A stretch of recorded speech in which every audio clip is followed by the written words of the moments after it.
اعوذ باللہ من الشیطان اللعین الرجیم بسم اللہ الرحمن الرحیم۔ آپ تمام لوگوں کو ویلکم۔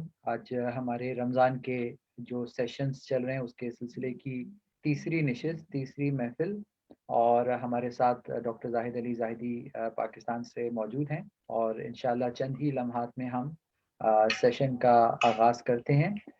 سیشن کے آغاز کے لیے میں تلاوت کلام پاک کے لیے ملتمس ہوں محمد میثم حیدر نقوی سے کہ وہ ریسیٹیشن سے پروگرام کا باقاعدہ آغاز کریں۔ بر محمد و آل محمد بلندتر صلوات، اللہم صلی علی محمد و آل محمد و عجل۔ میثم میں کھولوں گا، میثم میں کھولوں گا۔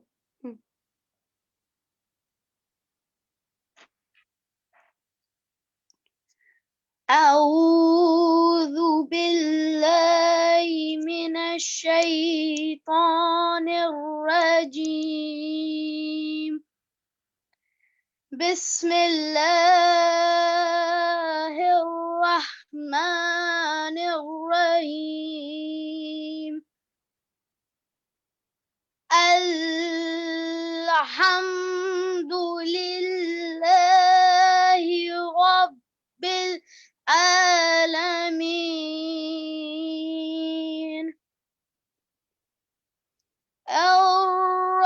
الرحمن الرحيم مالك يوم الدين إياك نعبد وإياك نستعين اهدنا الصراط المستقيم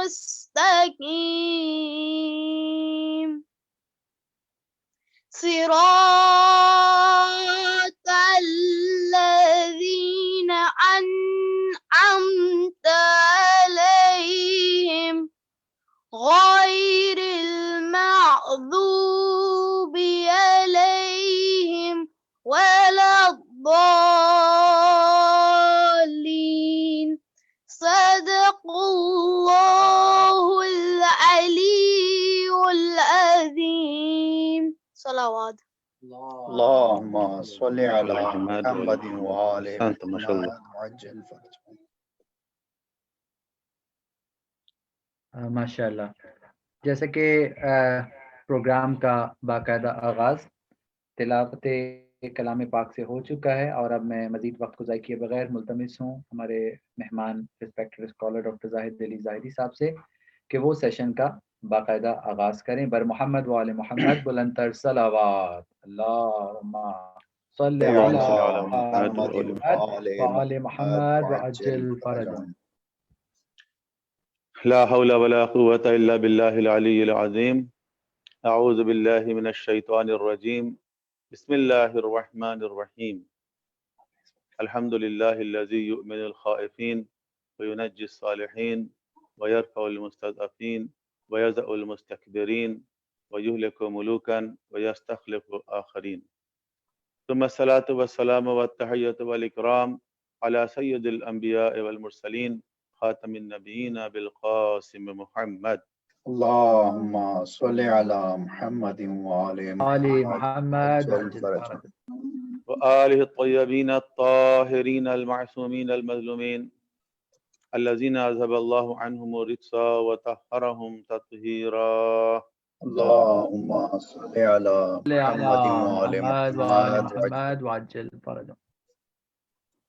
آله الطيبين الطاهرين لا سيما بقية الله في الأرضين الذي ببقائه بقية الدنيا وبيمنه رزق الوراء ووجوده سبرت الأرض والسماء وبه يملأ الله الأرض قسطا وعدلا كما ملئت ظلما وجورا.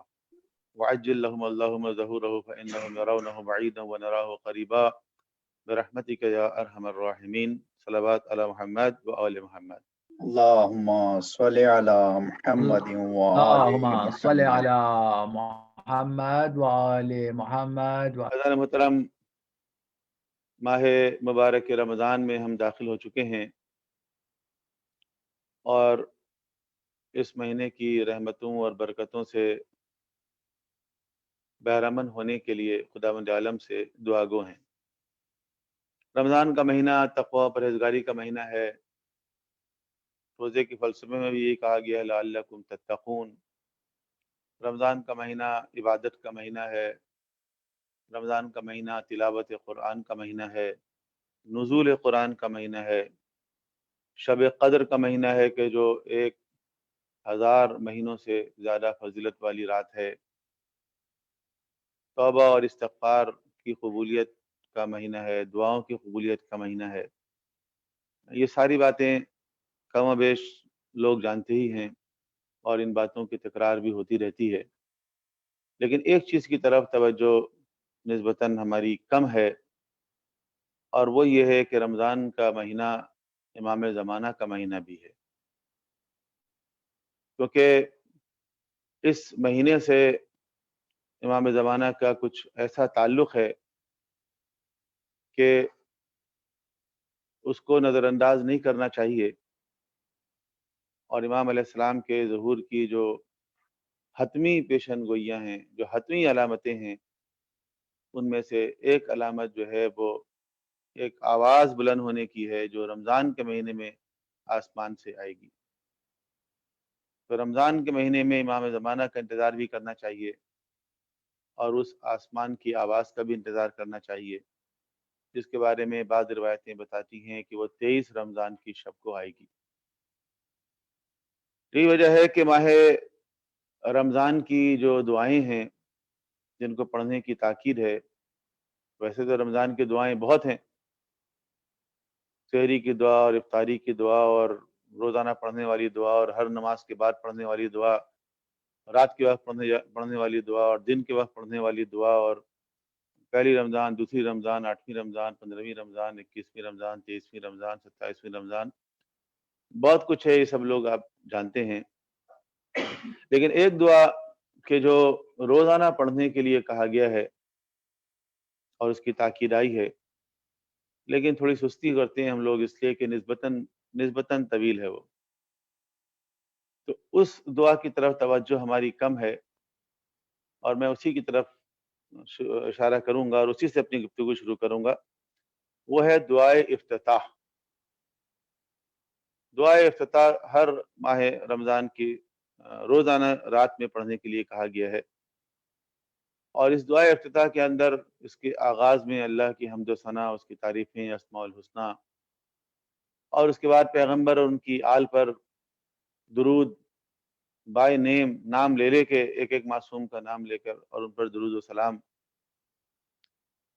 اور اس کے آخر میں امام زمانہ کے حوالے سے کچھ خاص جملے ہیں۔ اور ایسا لگتا ہے کہ یہ جو دعا ہے، اس دعا کا جو فراز ہے، جو کلائمیکس ہے، وہ یہی حصہ ہے کہ جس میں ہم یہ کہتے ہیں کہ اللہم وصلی علی ولی امرک، کہ خدایا اپنے ولی امر پر درود نازل فرما، القائم المؤمل والعدل المنتظر، جن کا قیام کرنا مایہ امید ہے اور عدل کا ان سے انتظار کیا جا رہا ہے، وَحُفَّهُ بِمَلَائِكَتِكَ الْمُقَرَّبِينَ وَأَيِّدْهُ بِرُوحِ الْقُدُسِ، اور ان کو اپنے مقرب فرشتوں کے گھیرے میں لے لے اور ان کی روح القدس کے ذریعے تائید فرما۔ یا رب العالمین، اے عالمین کے پروردگار، اللہم اجعلہ الداعی الی کتابک والقائم بدینک، کہ خدایا ان کو اپنی کتاب کی طرف بلانے والا اور اپنے دین کا قائم کرنے والا قرار دے۔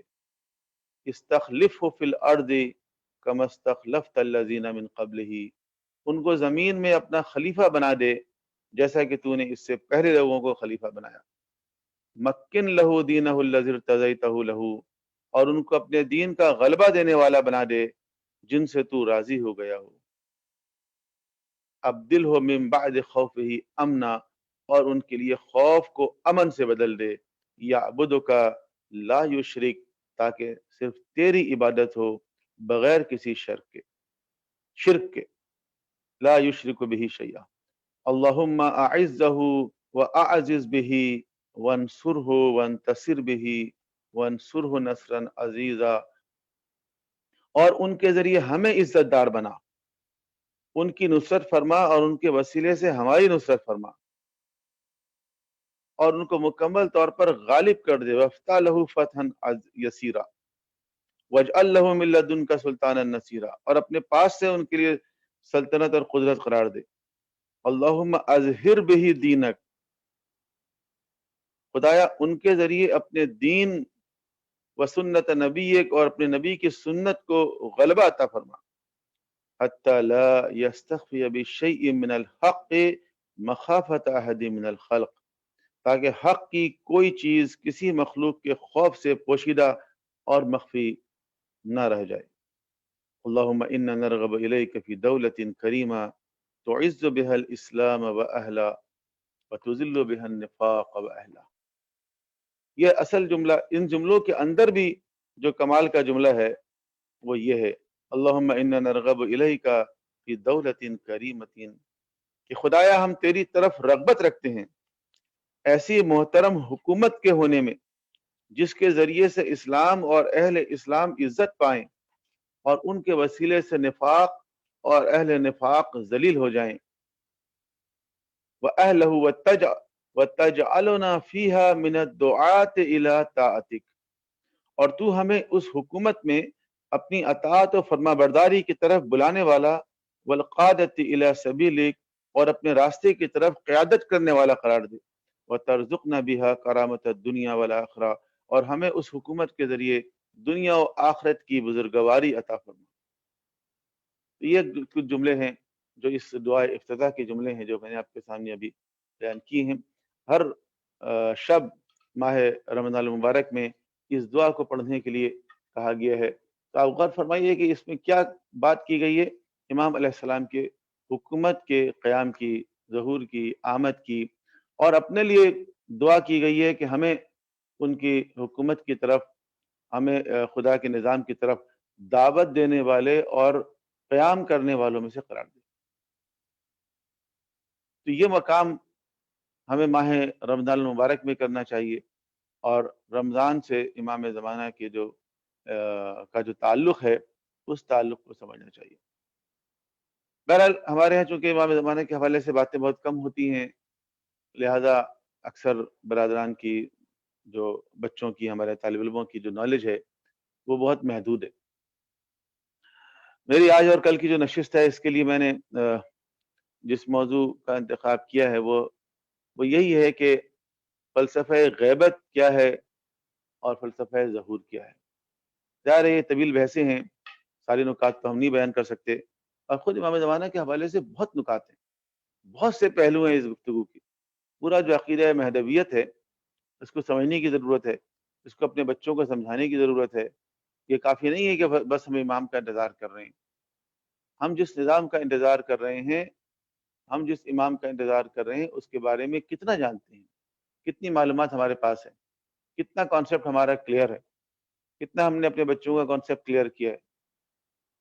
جو معلومات ہمارے پاس ہے، انتظار تو پوری دنیا کر رہی ہے، انتظار تو تمام مذاہب کے لوگ کر رہے ہیں، انتظار تو مسلمانوں کے سارے فرقے کر رہے ہیں، لیکن جتنی معلومات ہمارے پاس ہے، جتنی معلومات مکتب اہل بیت کے پاس ہے، کسی اور کے پاس نہیں ہے۔ تو یہ جو ہمارے پاس اتنی معلومات ہیں، تو کیا ہم یہ معلومات دنیا سے شیئر کرنے کے لیے تیار ہیں؟ لیکن بات وہیں آ کے رکتی ہے کہ شیئر تو ہم بعد میں کریں گے، پہلے ہم نے خود کتنا اس کو سمجھا ہے۔ تو بس چند باتیں میں اس حوالے سے عرض کروں گا کہ زمانے غیبت، ایک لیکچر غیبت پر، ایک لیکچر ظہور پہ، کہ غیبت کا کیا مطلب، مفہوم غیبت کیا ہے؟ غیبت کا مطلب وہ چیز جو ظاہر نہ ہو، جو غائب ہو گئی ہو۔ اور امام زمانہ کی غیبت کے حوالے سے پیشن گوئیاں موجود ہیں، ائمہ تعین کے ارشادات موجود ہیں۔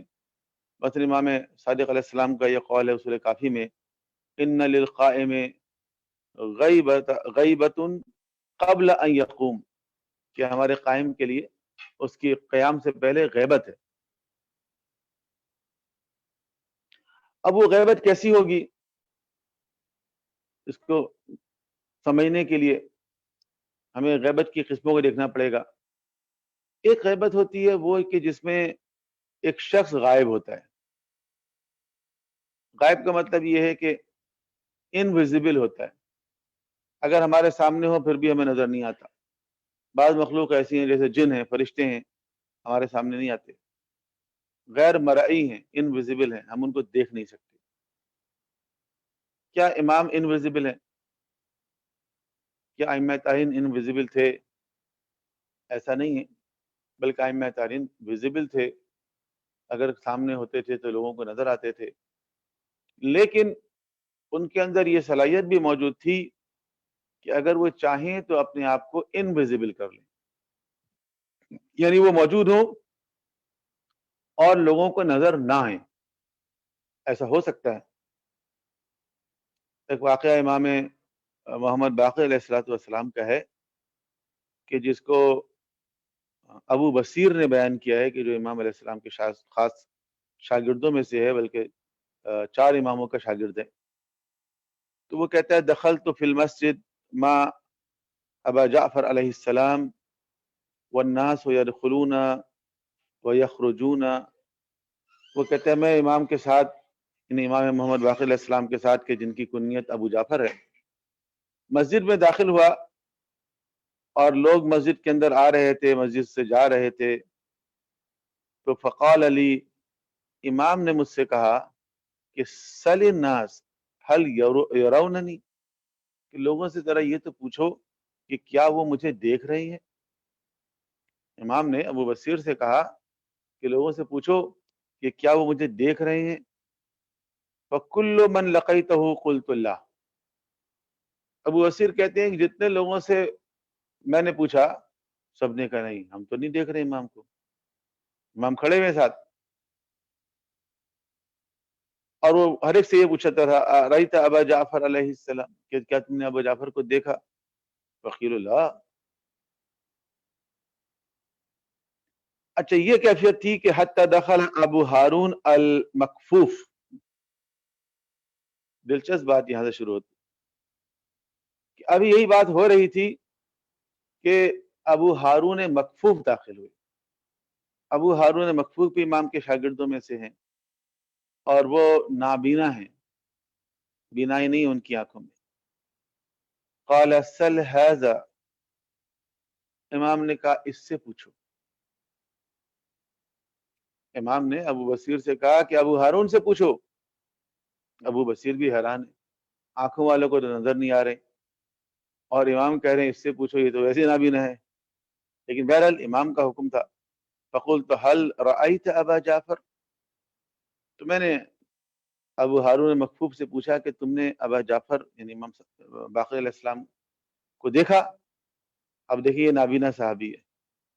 وہ کہتا فقال الیس هو قائما، تو ابو ہارون نے فوراً کہا یہ تمہارے ساتھ کھڑے ہوئے نہیں ہیں؟ اور حیران ہو گیا ابو بصیر کہ آنکھوں والوں کو نظر نہیں آ رہے تھے، یہ نابینا کہہ رہے یہ ساتھ تمہارے کھڑے ہوئے نہیں ہیں. تو کہتا ہے ابو بصیر کہ وما علم کا، کہ تمہیں کیسے پتہ چلا، تمہاری تو آنکھیں بھی نہیں ہیں. تو ابو ہارون مکفوف نے جواب دیا، وہ دیکھیں آپ کیا معرفت سے بھرپور جواب ہے. فرمایا، ابو ہارون کہتے ہیں وَكَيْفَ لَا أَعْلَمُ وَهُوَ نُورٌ سَاطِعٌ، یہ کیسے پتہ نہیں چلے گا، وہ تو ایک نور ساطع ہیں، یعنی ان سے تو نور خارج ہو رہا ہے، نور نکل رہا ہے. سبحان اللہ. یعنی ایک ایسا نور خارج ہو رہا ہے امام کی شخصیت سے کہ جو آنکھوں والوں کو نظر نہیں آ رہا ہے اور اس نابینا کو نظر آ رہا ہے. کیونکہ یہ نور وہ ہے کہ جو بصارت سے نظر نہیں آ سکتا، بصیرت سے نظر آتا ہے. تو جس کے اندر وہ بصیرت ہے اس کو وہ نور نظر آ گیا، اور جن لوگوں کے اندر بصیرتیں نہیں تھیں ان کو وہ نور نظر نہیں آ رہا تھا. تو دیکھیں امام کے اندر یہ صلاحیت ہے، یہ خدا نے ان کو یہ صلاحیت دی ہے کہ وہ چاہیں تو اپنے آپ کو اس طرح غائب کر لیں کہ وہ موجود ہوں لوگوں کے سامنے اور وہ نظر نہ آئیں، جس طرح پیغمبر اکرم شب ہجرت کفار و مشرکین کے سامنے سے نکل کے چلے گئے اور ان کو نظر ہی نہیں آیا۔ دوسری چیز جو ہے وہ ہے شخصیت کی غیبت۔ ایک ہے شخصی غیبت، ایک ہے شخصیت کی غیبت۔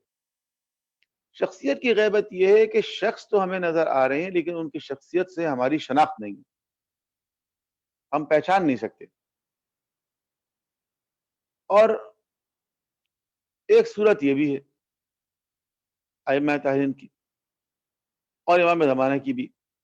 امام زمانہ کے حوالے سے پہلی والی بات بھی صحیح ہے، یہ ہو سکتا ہے کہ امام ہمارے سامنے آئیں اور آپ نہ چاہتے ہوں کہ آپ کو انسان دیکھ سکے، اور یہ دوسری والی بات بھی ٹھیک ہے کیونکہ دوسری والی بات بہت سی روایتوں کے اندر آئی۔ شیخ طوسی نے، شیخ کلینی نے امام صادق علیہ السلام سے روایت لکھی ہے کہ یفقد الناس امامہم یشہد الموسم فیراہم ولا یرونہ، کہ لوگ اپنے امام کو گم کر دیں گے، کھو دیں گے، یہاں تک کہ موسم حج میں امام حاضر ہوں گے، موجود ہوں گے، اور وہ لوگوں کو دیکھ رہے ہوں گے لیکن لوگ ان کو نہیں دیکھ رہے ہوں گے، لوگ ان کو نہیں دیکھ رہے ہوں گے۔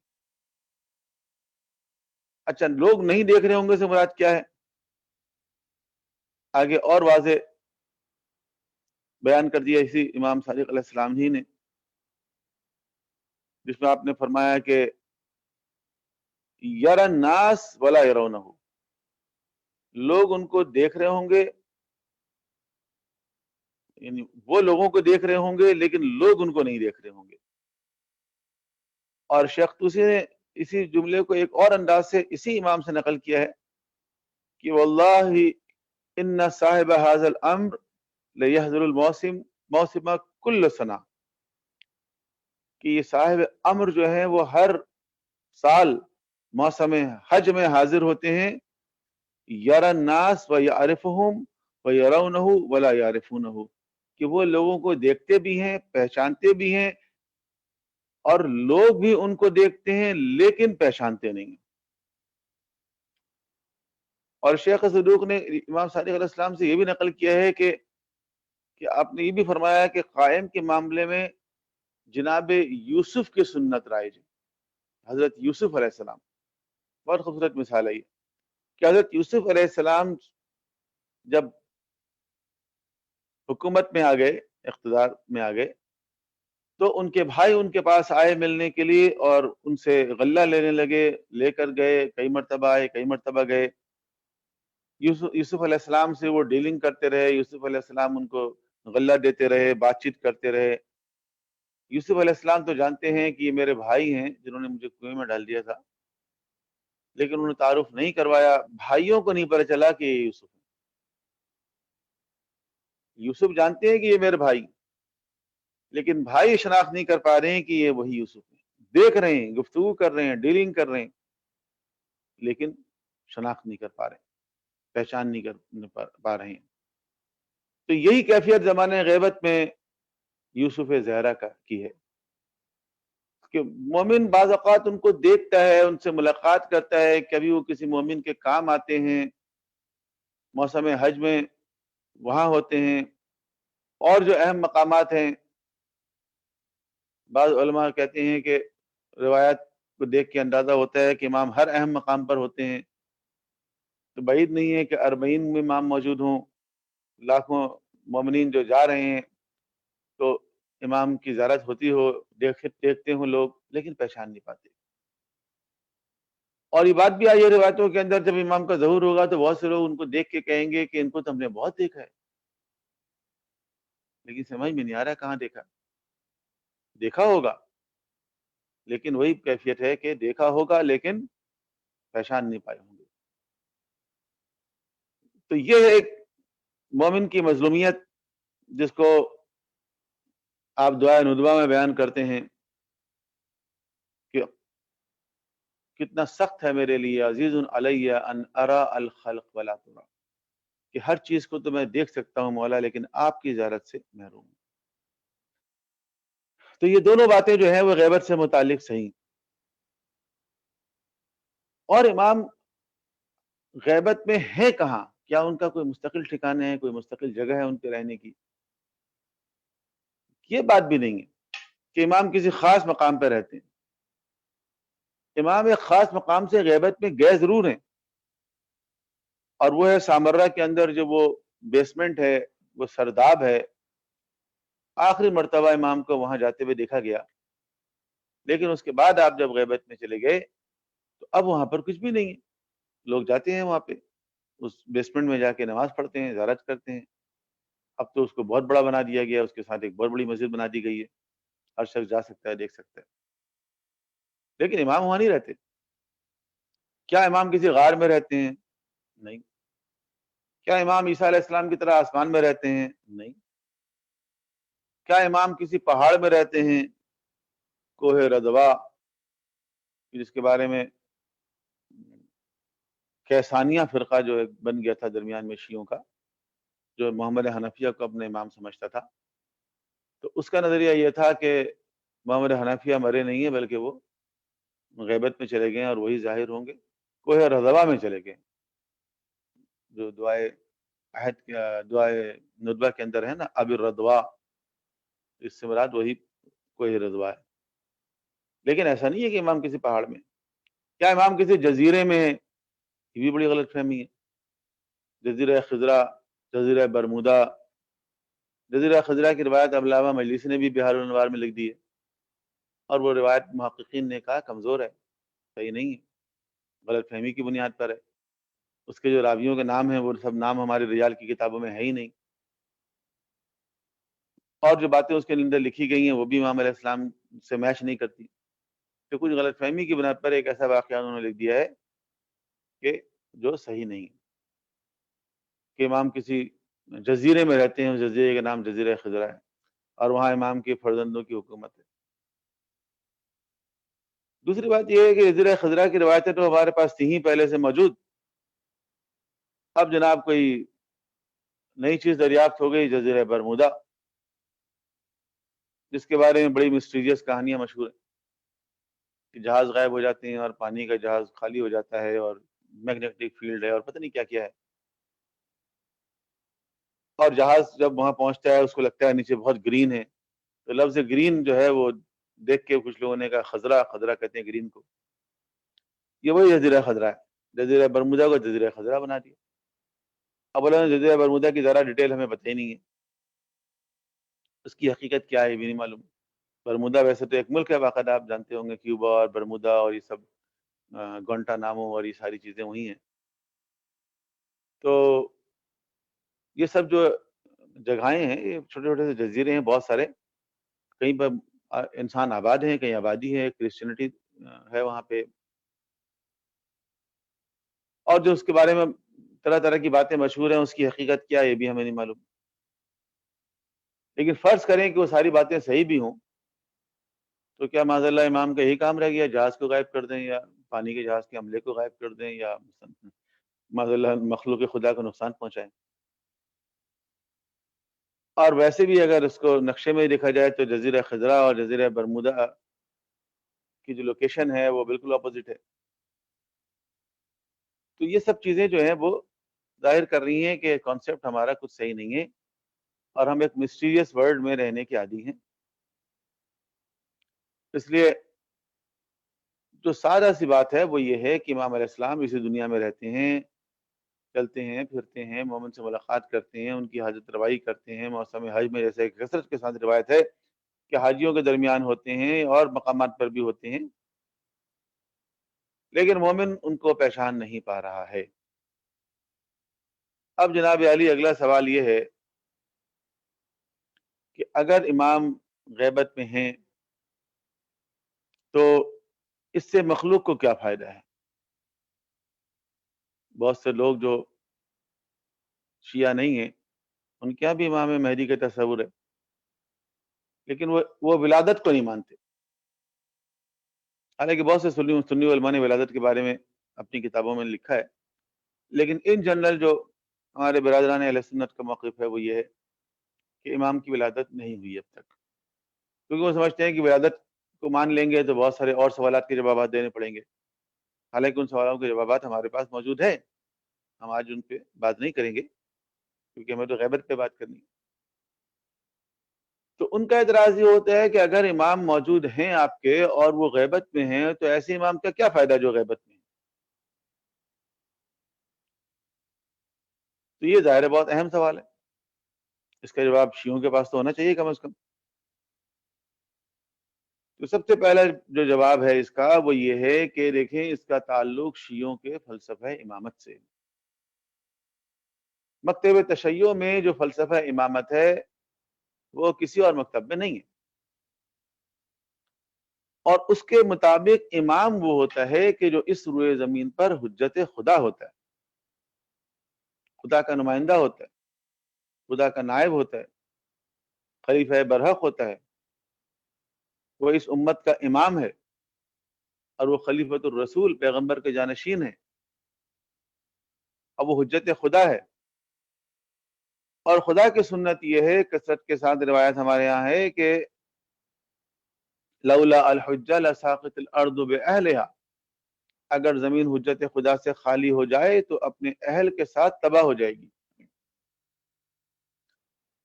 گویا زمین اگر قائم و دائم ہے، باقی ہے، تو حجت خدا کی وجہ سے باقی ہے۔ حجت خدا نہ ہو تو خداوند عالم زمین کو باقی نہیں رکھے گا۔ اسی چیز کو روایتوں کے اندر بھی بیان کیا گیا ہے، اور میں نے اپنے خطبے میں بھی ابتدائی جملوں میں یہ کہا ہے، الذی ببقائہ بقیت الدنیا وبیمنہ رزق الورا وبوجودہ ثبرت الارض والسماء، کہ یہ وہ ہیں کہ جن کے وجود کی وجہ سے دنیا باقی ہے۔ الذی بوجودہ،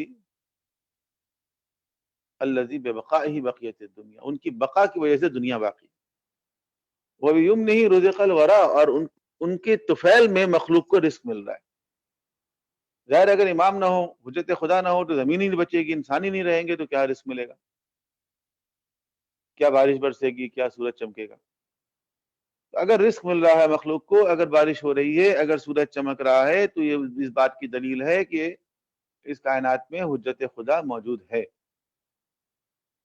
وہ بے وجود ہی ثبرت الارض والسماء، اور زمین اور آسمان ان کے وجود کی وجہ سے قائم و دائم ہے۔ اگر ان کا وجود نہ ہو تو زمین و آسمان قائم و دائم نہیں رہیں گے۔ اس کو ہم کہتے ہیں ولایت تکوینی، یعنی امام علیہ السلام اگر غیبت میں بھی ہوں پھر بھی تکوینی ولایت کے حامل وہی ہیں، حجت خدا وہی ہیں، اور اگر وہ نہ ہو تو زمین حجت خدا سے خالی ہو جائے گی، اور اگر خالی ہو جائے گی تو باقی نہیں رہ سکے گی۔ تو سب سے بڑا فائدہ امام کا یہ،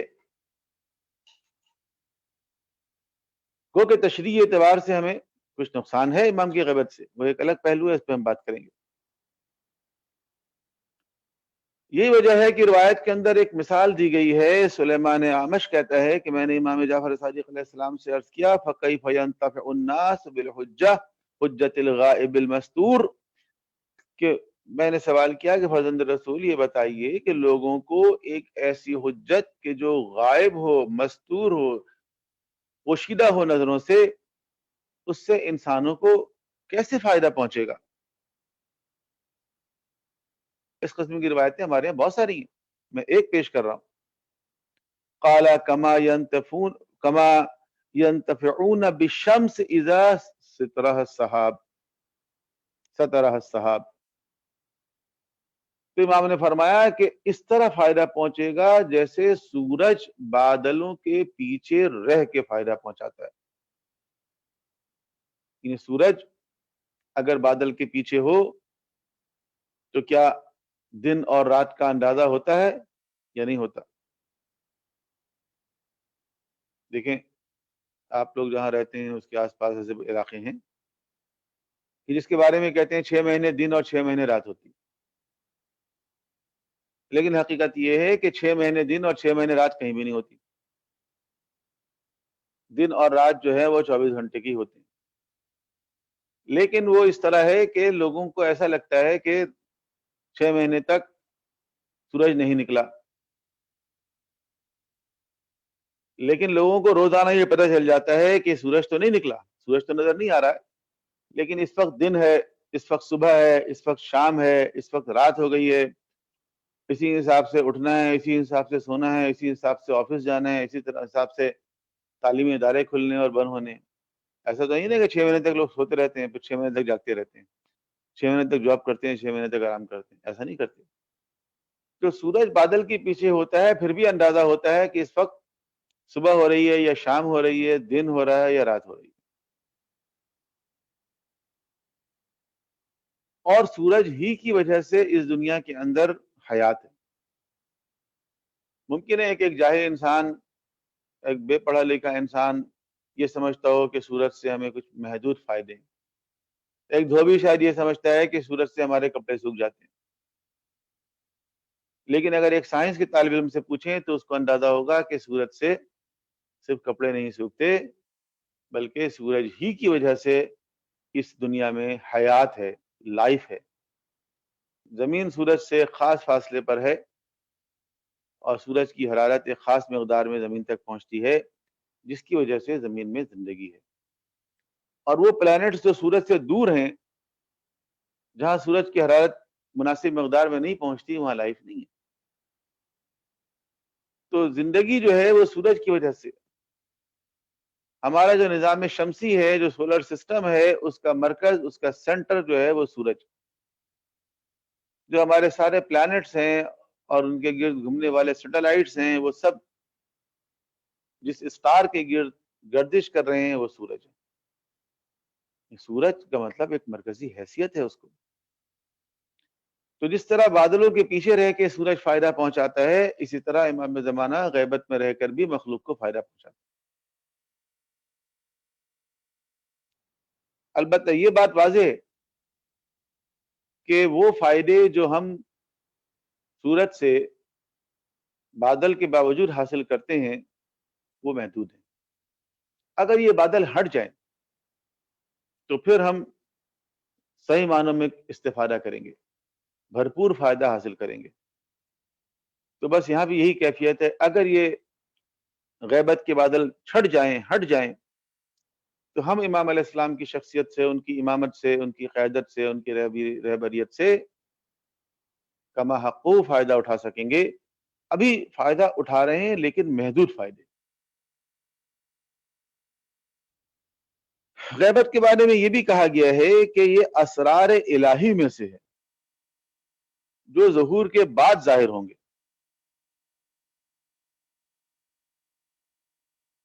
اور یہ حدیث میں آیا ہے کہ یا جابر ابن عبداللہ انصاری سے کہا ہے کہ ان هذا الامر من امر اللہ عز وجل وسر من سر اللہ علم. کہ دیکھو یہ امر جو ہے وہ امر اللہ میں سے ہے اور یہ جو سر ہے یہ سر اللہ میں سے. سر کا یعنی مطلب راز. یہ وہ رازہائے سربستہ الہی میں سے ہے کہ جس سے انسان آگاہ نہیں ہو سکتا. یہ علم الہی میں ہے اور اس سے اس وقت واقف ہوگا جب امام کا ظہور ہوگا.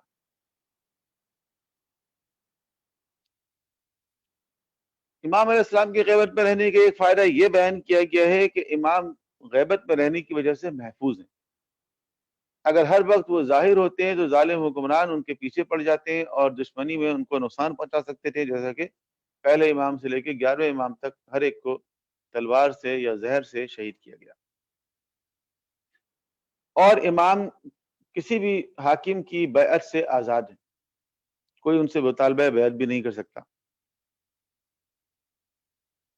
ایک وجہ یہ بیان کی جاتی ہے کہ امام کی غیبت دراصل امت کی آزمائش ہے،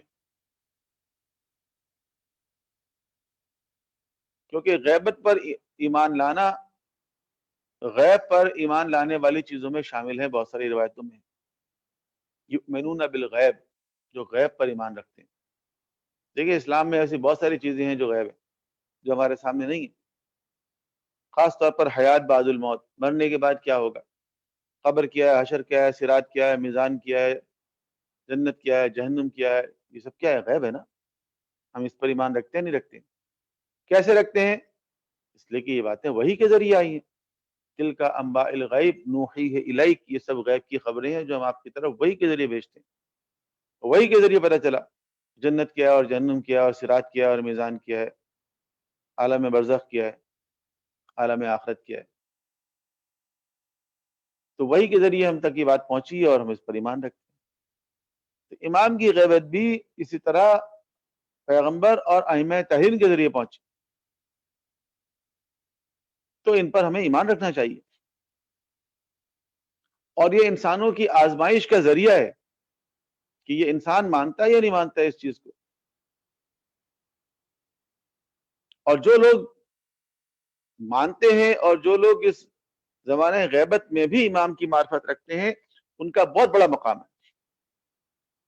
شیخ صدوق کی روایت ہے کہ پیغمبر اکرم نے فرمایا، یا علی اعجب الناس ایمانا واعظمہ یقینا، کہ اے علی، وہ لوگ کہ جن کا جو ایمان ہے وہ قابل فخر ہوگا، قابل رشک ہوگا جن کا ایمان، اور جن کا یقین بہت عظیم ہوگا، قوم یکونون فی آخر الزمان، یہ وہ قوم ہوگی کہ جو آخر زمان میں آئے گی۔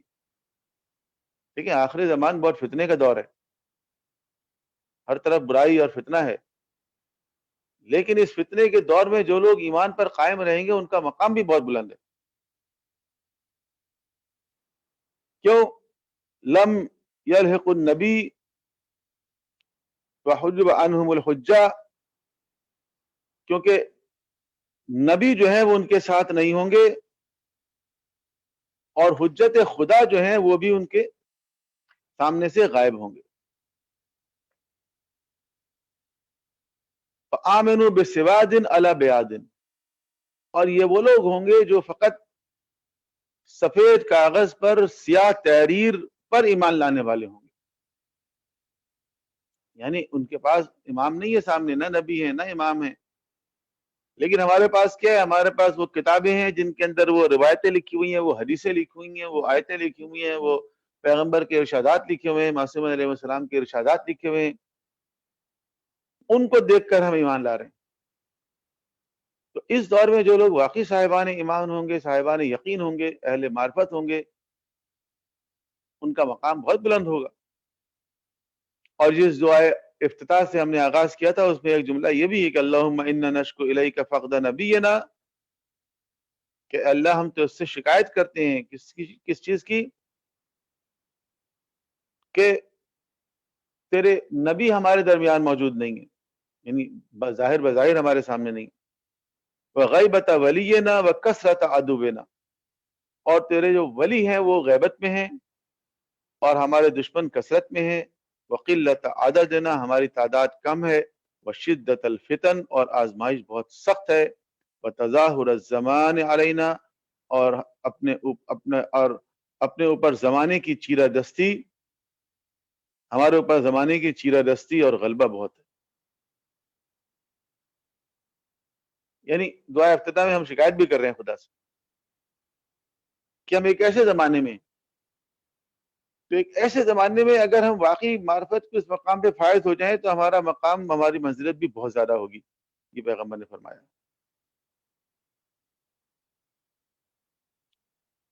اور انسان کے لیے ایک طرح کی تعذیب بھی ہے، کیونکہ انسانوں نے کیا کیا کہ حجت خدا کو قتل کیا، زندانوں میں ڈال دیا، ان کا ساتھ نہیں دیا۔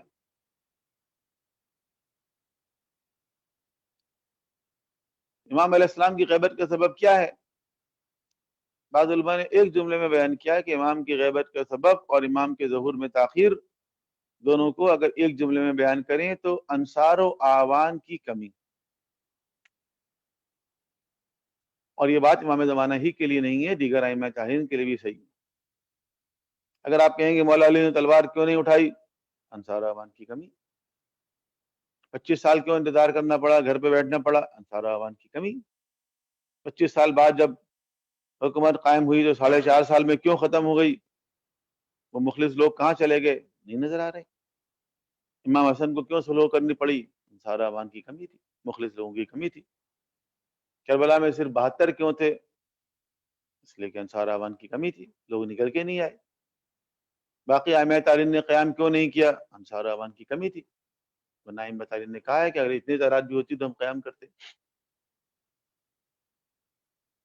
امام موسیٰ کاظم علیہ السلام کو 14 سال تک کیوں قید میں رہنا پڑا؟ انصار و اعوان کی کمی تھی۔ اور امام زمانہ غیبت میں کیوں گئے؟ انصار اوان کی کمی. ظہور میں تاخیر کیوں ہو رہی ہے؟ انصار اوان کی کمی. جس دن انصار اوان پورے ہو جائیں گے خدا حکم دے گا آپ ظاہر ہو جائیں گے. تو یہ جو انصار اوان کی قلت ہے، یہ جو امت کا حجت خدا کا ساتھ نہ دینا ہے، اس کی وجہ سے خدا نے اپنی آخری حجت کو محفوظ کر لیا کہ اب اس کو اس وقت اذن ظہور عطا فرمائے گا جب امت ان کی نصرت کرنے کے لیے آمادہ اور تیار ہوگی. اس بات کو امام باقر اسلام نے بھی فرمایا کہ اذا غضب اللہ تبارک و تعالی علی خلقہ نحانا عن جوارحہم، کہ جب خدا غضبناک ہوتا ہے اپنے مخلوق پر تو حجت خدا کو ان سے چھپا دیتا ہے، ہٹا دیتا ہے، محروم کر دیتا ہے. اس کے باوجود زمانہ غیبت میں انسان کے اعمال کی نگرانی امام علیہ السلام ہی فرما رہے ہیں. امر الہی جو آ رہا ہے تو وہ کس کے پاس آ رہا ہے؟ تقدیر الہی جو شب قدر میں لکھی جاتی ہے اور بھیجی جاتی ہے، کس کے پاس بھیجی جاتی ہے؟ تنزل الملائکۃ والروح جو ہے کہ روح الامین اور ملائکہ نازل ہوتے ہیں، فیہا باذن ربہم من کل امر، اپنے رب کی اجازت سے، اور امر لے کر آتے ہیں. امر لے کر کہاں آتے ہیں؟ عام مسلمانوں سے سوال کیا جاتا ہے تو ان کی سمجھ میں یہ بات نہیں آتی. کوئی کہتا ہے خانہ کعبہ میں آتے ہیں، تو بھئی امر کو لے کر، امر یعنی آرڈر، آرڈر کو لے کر، نوٹیفیکیشن کو لے کر، آفس آرڈر جس طرح نکلتا ہے نا، اب آفس آرڈر کو لے کر کیا خانہ کعبہ کی دیوار پہ آ کے ٹانگ دیتے ہیں؟ نہیں، بلکہ امر جو ہے وہ کسی صاحب امر کے پاس لے کر آتے ہیں، اور اس سے ظاہر ہوتا ہے کوئی صاحب امر ہے جس کے پاس یہ امر آ رہا ہے. تو یہ جو صاحب الامر ہے یہ خدا کا نمائندہ ہے اور یہ مخلوق پر حجت ہے. یہ عین اللہ الناظرہ ہے، یعنی خدا کی وہ آنکھ ہے جس سے مخلوق کی نگرانی ہو رہی ہے. روزانہ کے اعمال، شب جمعہ اعمال، شب قدر میں اعمال، تقدیر، یہ سب انہی کے سامنے پیش کیے جا رہے ہیں.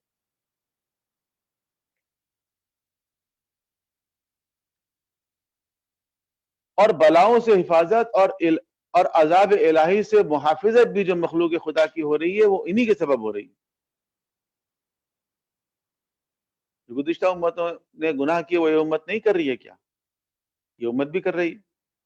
جو قوم عاد نے گناہ کیے، جو قوم سمود نے گناہ کیے، جو قوم لوط نے گناہ کیے، جو قوم نوح نے گناہ کیے، جو بنی اسرائیل نے خدا کے نافرمانیاں کی، کیا اس امت میں یہ ساری برائیاں نہیں ہیں؟ ہے، بلکہ بہت ایڈوانس فارم میں ہے. لیکن خدا نے عذاب سے محفوظ رکھا ہوا ہے. پیغمبر اکرم سے خدا نے کہا کہ ہم ان کو عذاب نہیں دیں گے. کیوں؟ وَأَنْتَ فِيهِمْ، کیونکہ آپ ان کے درمیان ہیں. تو پیغمبر رحمت کی وجہ سے امت عذاب سے محفوظ ہے، اور پیغمبر کی ذریت کی وجہ سے امت عذاب سے محفوظ ہے، عذاب الہی سے. تو امام زمانہ کے وجود کی برکت سے یہ دنیا عذاب الہی سے محفوظ ہے. اب بھی جو بلائیں آتی ہیں وہ ہمارے ہاتھوں کی لائی ہوئی بلائیں ہیں. ظاہر الفساد فی البر والبحر بما کسبت ایدی الناس، بر اور بحر میں جو فساد ظاہر ہو رہا ہے وہ تمہارے ہاتھوں کا لایا ہوا ہے، انسانوں کے ہاتھوں کا لایا ہوا ہے. ورنہ کتنی بلائیں ہیں جو امام زمانہ کے طفیل خداوند اللہ ہم سے دور کر دیتا ہے، ہمیں اندازہ نہیں ہے اس کا. اور خود امام علیہ السلام نے اس بارے میں فرمایا، شیخ سروق کی روایت ہے کہ انی لامان لاہل الارض، کہ اہل زمین کے لیے میں خدا کی طرف سے امان ہوں.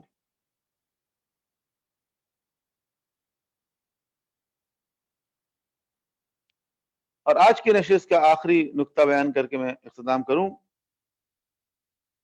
کہ امام علیہ السلام کا ایک فائدہ، سب سے بڑا فائدہ یہ ہے کہ وہ انسانیت کے لیے امید کا ایک سرچشمہ ہے، امید کا سرچشمہ.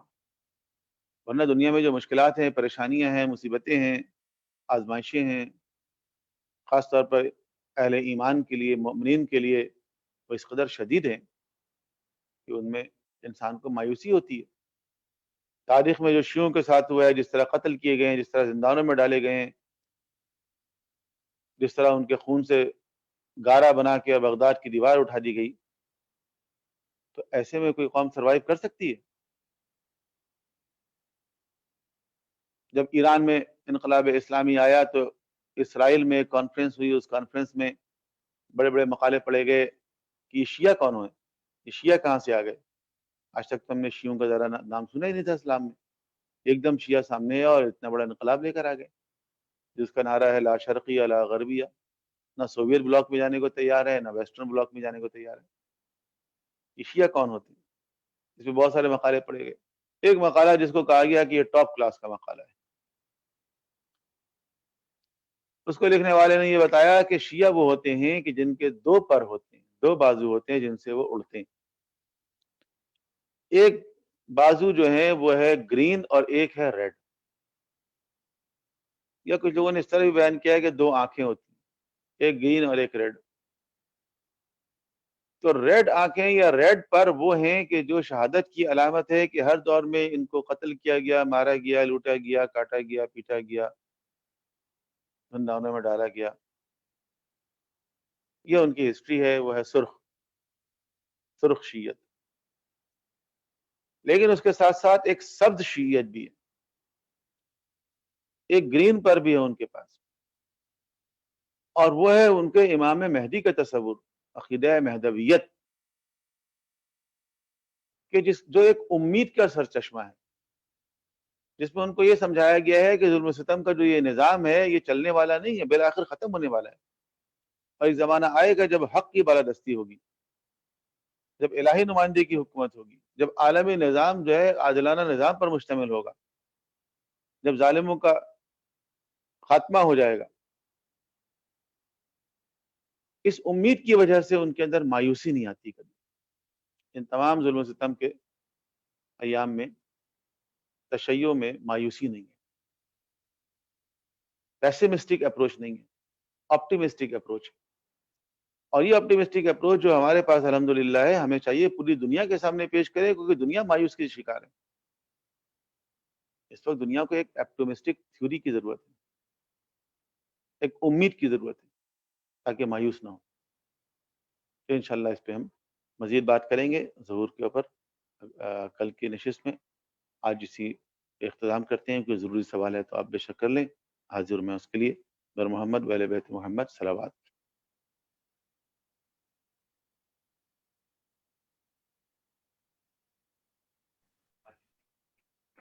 اللہم صلی علی محمد و آل محمد وعجل فرجم. بہت شکریہ ڈاکٹر صاحب آپ کی سراسل گفتگو کا جو غیبت کے عنوان